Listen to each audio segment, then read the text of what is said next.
about. Edge and Ray, right? Two programs, yeah. And then A-Train gets put in, and you end up where? Just kind of floating. Yeah. You know, especially after having all this great steam for being involved, you know, kind of as a secondary story, but being involved in the top story that's going on with Taker and Brock. You know, I was definitely a second-tier player in it, you know, but I was still in it.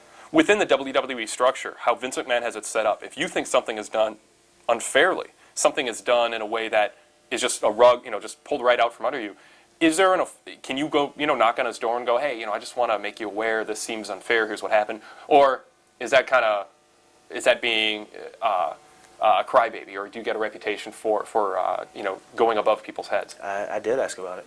Yeah. Asked Vince about it. So did Adam. Yeah. And so how'd that go? So did Paul Heyman. I mean, nothing changed. Yeah. We didn't really hear anything. He said, don't worry about it. You're going to be taken care of. He says, you know, if we're not doing this with you, then we'll do something else. They could possibly be something better. So go ahead and march forward. What's the next? The next thing ended up being the Cruiserweight deal. Yeah. You know, and they said, right now, we really don't have anything going with the Cruiserweight division. What do you think if we did something where, like, you lost some weight and you were in the Cruiserweight division, maybe won it, and even built something with you and Ray? We think that could be big. And, you know, it's just one of those things where your goal wasn't to be considered a cruiserweight. No, no, it wasn't. But it's like I'm open to challenges, you know, and that sounded like it could be kind of cool to do. The main thing that would concern me is just because I had aspirations to do more than that in the WWE. I just didn't want to be like pegged as a cruiserweight, because that's one thing that, you know, the people sometimes get pegged as things, you know. But just the whole way they were going to do it with, like, me losing weight and saying that I was really too big to be a cruiserweight, I just kind of really didn't sweat it, and then I just decided, I said, well, just have as much fun with it as you can, and try and make it as good as possible, because you could either do it and, like, not like it and bitch about it and be miserable, or you could say, well, okay, I'm going to have fun with it. You know, and that's what it's all about there. You got to have as much fun as you can, because you're never going to get things the way you want them always. And the way it worked out, it worked out really well. I mean, you guys, it did. You got television time from it. You got to work with Ray. You had that tremendous SmackDown match. It was a main event match. I don't know if the Cruiserweight titles ever before or ever since has been in the main event on a major TV show. Not on a WWE show. And it did a great rating. Of course, it didn't seem to make a difference. Right. Well, I mean, even too, like, you know, I did the thing with Billy, and then we built up WrestleMania, and, you know, we only had a very small amount of time at WrestleMania just because of the way WrestleMania is. Which, you know, but whatever we had, 6 minutes. I mean, we put the most you could put in that 6 or 7 minutes, whatever. I mean, it's just, that's what I do anyway. And then after that, like, we're going to do some stuff with Spanky, who I liked a lot too, which was fun, and, you know, whatever. But it was just like nothing. All of a sudden, it was once again like, you know, I'm the Cruiserweight champion. We're just not really doing anything. And they're waiting to pick up the thing with me and Ray again.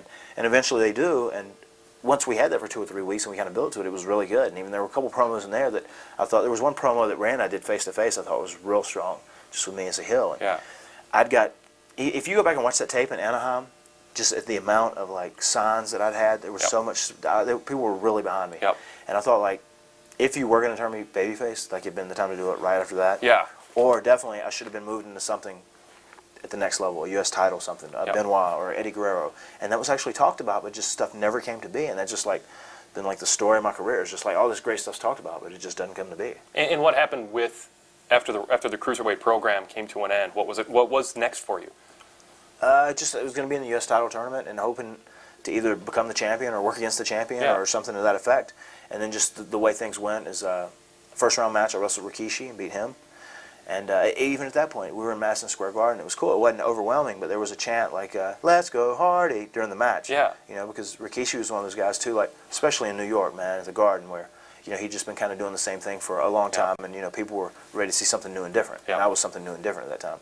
And then instead of, I'd love to have went to the finals against Benoit, but I didn't. I went against Benoit in the second round of the U.S. title tournament. And that's the match where he broke my nose, and we had a little bit of time. We had a really good match. It was really strong. That actually stands out. I really enjoyed that match a lot. You know, it sucked getting hurt, but, like, nothing puts you in the mood like getting hurt and having blood all over you and stuff too. You know, so that's actually one of my favorite matches. You know, and then after losing out in the U.S. title tournament, then I just kind of floated around, and I had some good matches with people. I know there were a couple of good Eddie Guerrero matches in there, and then whenever we came to a point where we knew I was going to leave SmackDown and go to Raw, for some reason, the SmackDown writers started acting like it was WCW and I was leaving to go to WWE, and they said, well, actually I heard this line. I said, well, before you leave, we need you to put somebody over. I was like, what are you talking about? This is insane. Before you leave, it's the same company. The paychecks come from the same guy. I mean, in a sense, Vince did want competition between the brands, but not to the point where one brand would destroy someone on their way to the other. Or not destroy, but, you know, do damage. And that's one of those things too. Like even like I wasn't even supposed to be involved in that. I mean, he was supposed to have a match against Shannon one time, and I think he was going to get his first win against Shannon. This was early on before I was ever involved with him. And then somebody had a bright idea. They said, "Well, let's send Matt down there." He said, "Oh, let's change it. Let's have Matt trip him and Shannon beat him. It's more heat, more sympathy for Zach if he does that."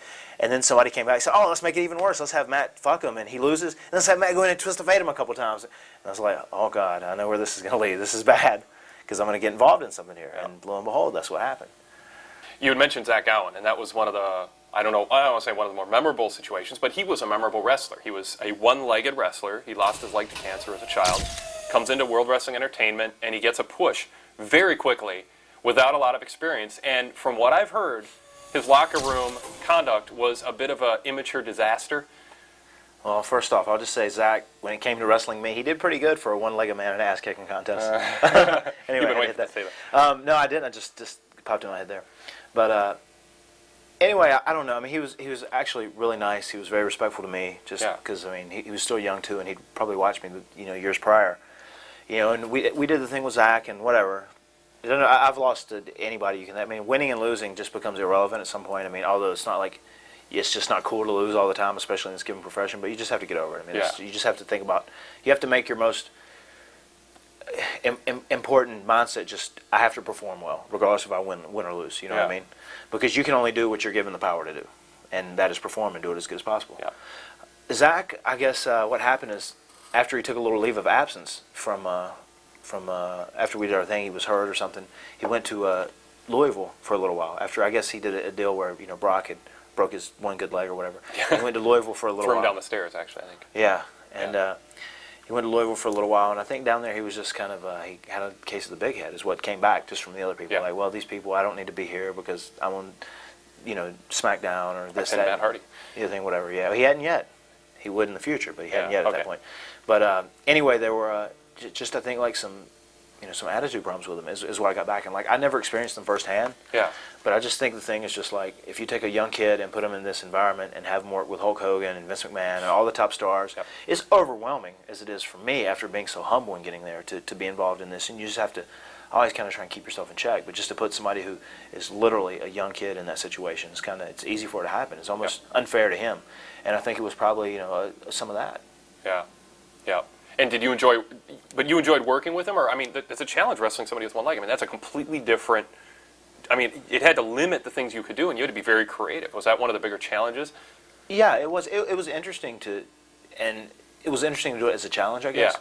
But then too, it was also very limited. It was very limiting, and there were a lot of things you couldn't really do. Like I didn't want, when you can't shoot somebody into the ropes or you can't have somebody running a lot, that limits a lot of stuff. Yeah. So definitely you have to change things around. It's hard to make matches exciting. When you take that element out. Yeah.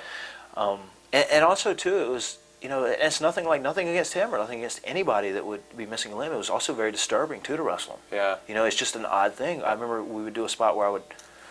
Just grab him by the leg and throw his ass across the ring, and he just really like a fish out of water. It was just it was almost disturbing. He rolled in it. I mean, it just. And I think a lot of people were very inspired by the story and saw a lot of sympathy to him, but it was also still disturbing. Yeah.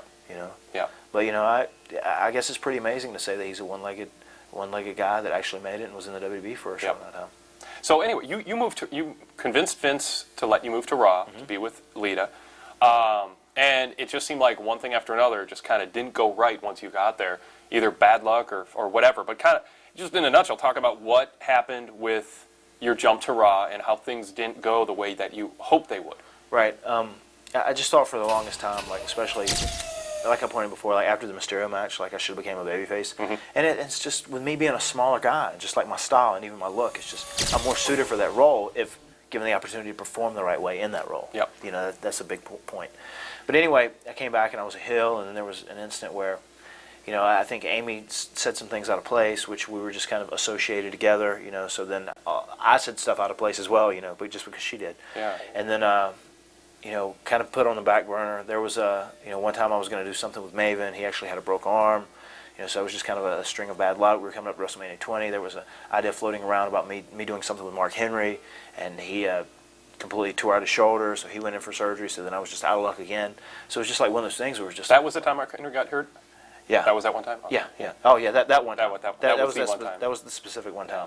The Iron Man. So, it was just kind of, a real bad string of luck. Yeah, and every time you had a program that they had in mind for you and something happened, it wasn't like they were willing to rearrange everything to make room for you. Right. It just, well, we don't know what to do with Matt. Exactly. Yeah. And you got hurt somewhere along the line here too, where you were working injured, or was that a little bit later on? No, it was shortly. Then after WrestleMania, we started doing the thing where the Lita Kane Matt deal, and I was going to become a babyface, and not under the perfect circumstances as I wish I could have done earlier. But just shortly after we got into this, just in a match wrestling, we were somewhere in Arizona, just on a live event, and I remember just taking a step and knowing him, and I just felt everything in my knee tear so much. And I can remember times past that there have been several times my left knee had hyperextended, and I always told people, I said, man, I've never had an injury, but this is going to get me. I know this knee is going to get me because it's weaker, and there's times where it'll hyperextend or it'll give out on me just from wear and tear over the years. And then that happened there, and I remember just trying to put a brace on it and go, and for a week I was okay, then the next week it went out again, and it just got gradually worse and worse, and I tried to, I even wore braces, and I tried to work through as much as possible. And we were at a point where I'd finally got back in a groove of being involved in a bigger storyline. Yeah. And I wanted to stay in there as much as possible, but my knee just kept. I was on all the shows. I wouldn't miss anything. Yeah.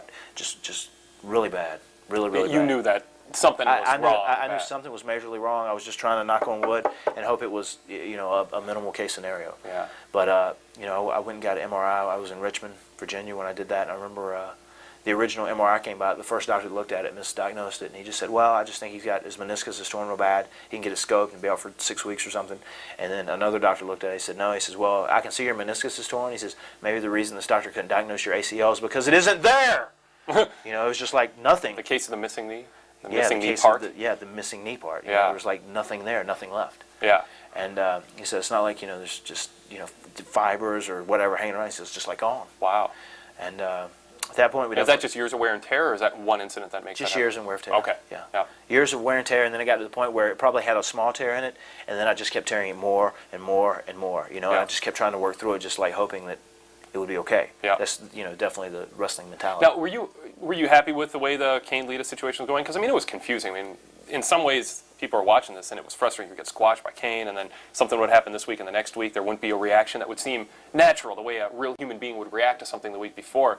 It seemed like the writing team was kind of in that mode of not really knowing where they were going with it and just doing it week to week, but also they didn't have a memory of what happened a week earlier. Did you have the same frustrations? Was that kind of common knowledge that the story was kind of being written for effect more than logic? Sure. Yeah. And it was just one of those things. I was happy to be back in the mix again, so to say.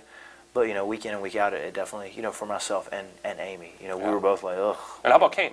How does Glenn react to this? Does he just go along, get along?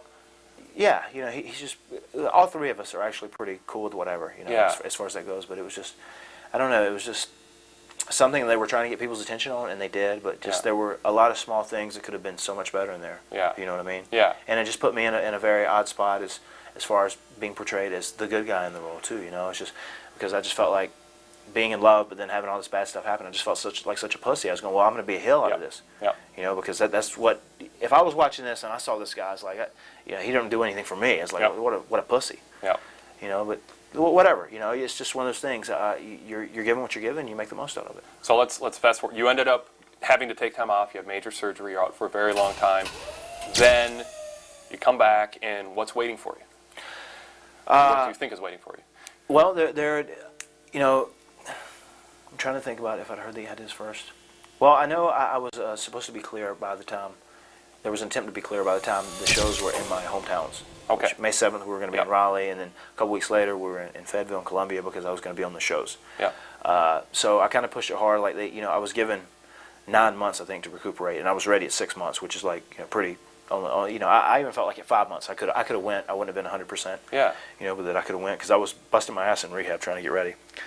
And I remember just talking to a few of the writers. I know there were a couple ideas talked around, maybe we could do something before WrestleMania. Nothing set in concrete at all, just because when you're off the radar, it's kind of like they really don't get stuff set for you until you're back on the radar. Yeah. You know what I mean? So there were definitely going to be ideas because we got rave reviews because Vince and Stephanie loved the Kane Lita Matt thing. Yeah. And just the stuff we did the last few weeks, me and Amy got rave reviews. Yeah. And they loved it. So it's I left being in such they were very favorable with me, and they were very excited about me coming back. Yeah.